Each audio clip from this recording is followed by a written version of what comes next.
why am I talking about contract?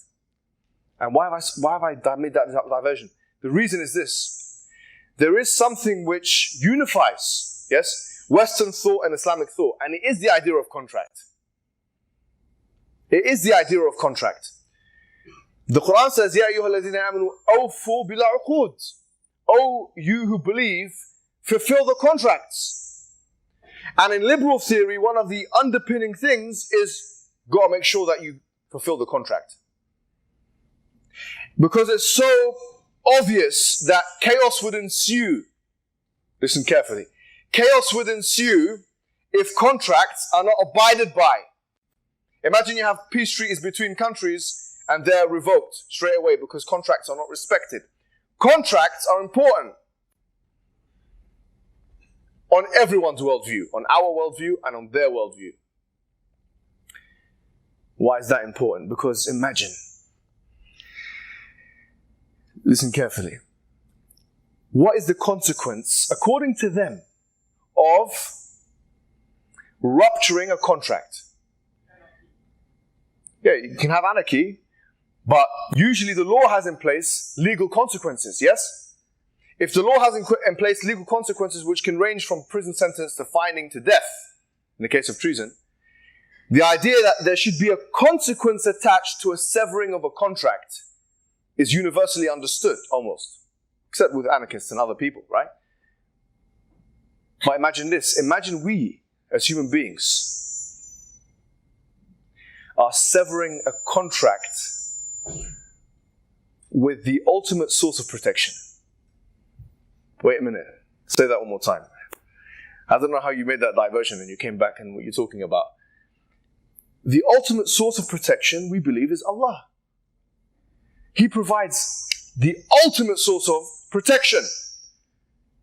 So, isn't it the same logic to suppose, to postulate, to submit, to say that if you break the contract that was initially in place, the mithaq, and that you agreed upon in the primordial state, if you sever that contract, there should be a consequence. And it's within the rights of the source of protection to remove that protection from you.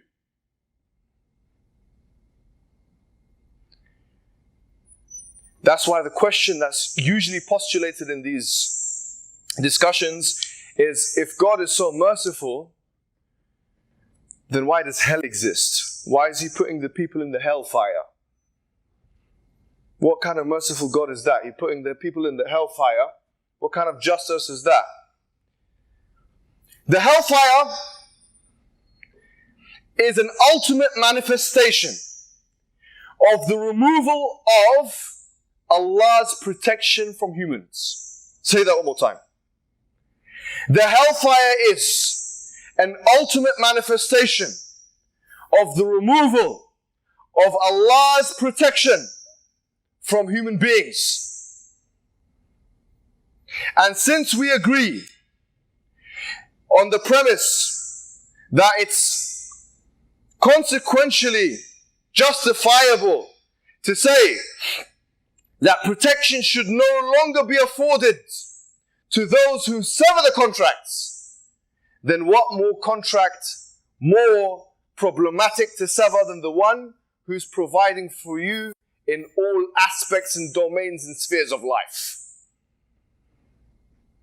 The answer to that question is the people that don't understand the hellfire and the punishment therein are those same people that don't understand the severity of the contract that they have agreed to and that they were reminded of in this world. So you see, it all makes sense now. But someone may argue and say, but hold on, no problem. I understand this concept. I understand, yes, that if you sever the contract, there should be consequences. Yeah? If you sever the contract, there should be consequences. From this perspective, God is within His rights to give you those consequences. So what then about proportionality? For instance, if someone was a kafir or disbeliever, someone who severed the contract, because what is a disbeliever? A disbeliever is someone, kafir literally means kafara, from the farmer. He's a farmer. Because he's literally covering the truth. Like the seed, you coat it with soil, and the truth, you're covering it with falsehood. And that is the ultimate manifestation of the severing of the contract. But the question of proportionality will come into play, because they'll say, okay, if they were disbelievers for 3 years, or 5 years, or 10 years, or 20 years, then why should they be in the hellfire forever? And this is a lack of proportionality.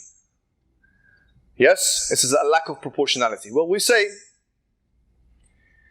to that, who told you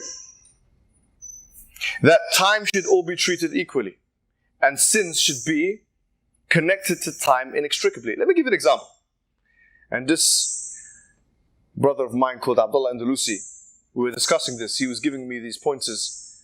It was a really good example he gave. I like to give him credit for that. He said, for example, if someone takes out a knife and he stabs someone, goes straight for the jugular and kills the person in 3 seconds. Yes? If someone does that in 3 seconds, should they be punished for 3 seconds? On this logic, they should be. Why not?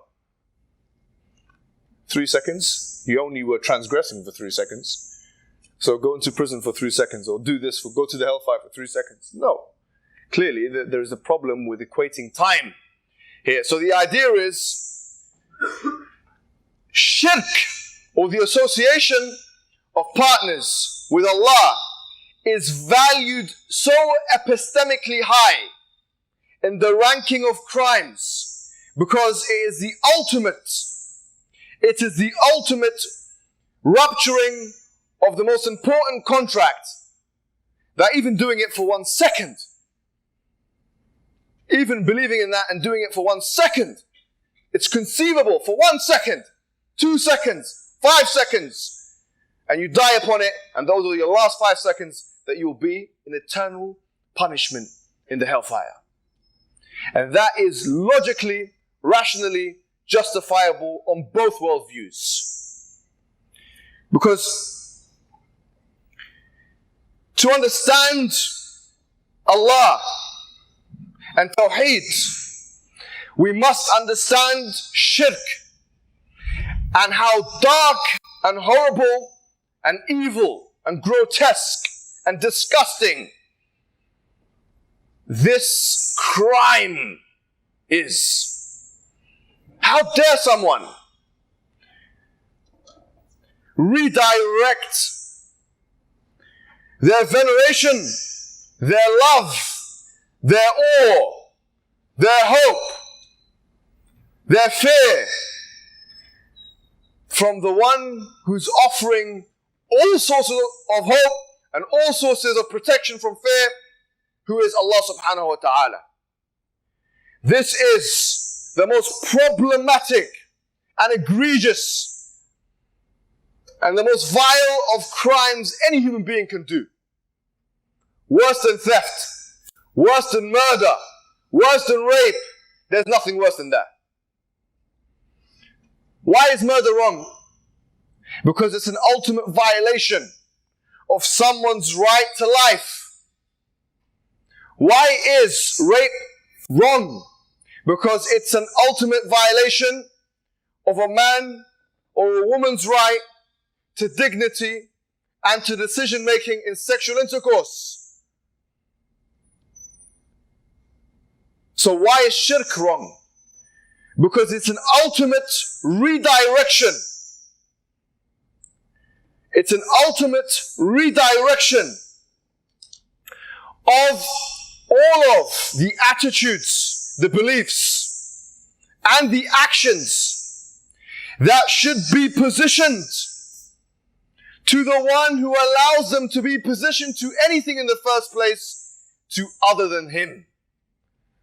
It's the worst kind of oppression.